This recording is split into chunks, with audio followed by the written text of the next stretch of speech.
Здравейте. Госпожица или госпожа? Госпожица. Госпожица, на колко сте години? На 19. На 19? Да. Аз, защото виждам, че сте много млада. Всъщност каучук, това означава, че вие сте много пластична. Да. Доколкото съм запознат, най-пластичните в света са китайците. Не знам защо, може би защото почват от малки да ги тренират това отношение и по световните циркови трупи най-впечатляващи са китайците. Така е, да. Вие от кога се занимавате с каучук и защо?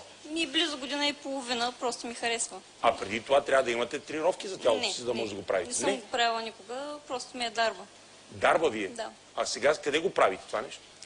Вкъщи. Вкъщи? Вие не сте професионалист? Не. Вие не сте професионалист? Не. Вие не работите професионално? Не. Вие сте аматьор. С какво се занимаваш? Ти да мина веднага бързо. Ученичка съм още последна година. Ученичка си още последна година. Къде бе, мила, учиш? Варненска търговска гимназия. Във Варна, ти си от Варна? Да. Варненска търговска гимназия? Да. Може да поздравиш всички, които те гледат в момента? Поздравявам 12-ти дъл от Варненска търговска гимназия. Супер, браво! Това е чаровно. Какво ще ни покажеш ти, госпожица Георгиева? Каучук, сега ще видиш. Нека да видим какъв каучук ще ни покажеш.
Кой ти подготви този номер?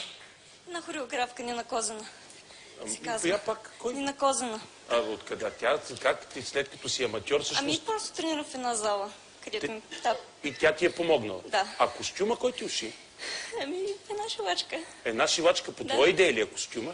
Не точно. Музиката каква е? Пак е от хореографката. От хореографката? Да. Защо го направи всичко това? Ами, защото ми харесва.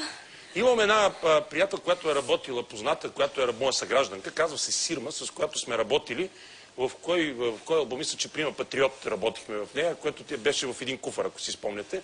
Тя е изключителен каучук и работи по света. Аз съм я поканил в моето шоу да изнесе един номер, има уникален с една мида, в която тя е русалка, но да, тя е по света непрекъснато. Той канят, мисля, че беше дълъг ангажимент в Лас Вегас имаше. Ти мислила ли си да се занимаваш професионално с това? Да, т.е. искаш да го направиш, но до сега не си го правила. Не.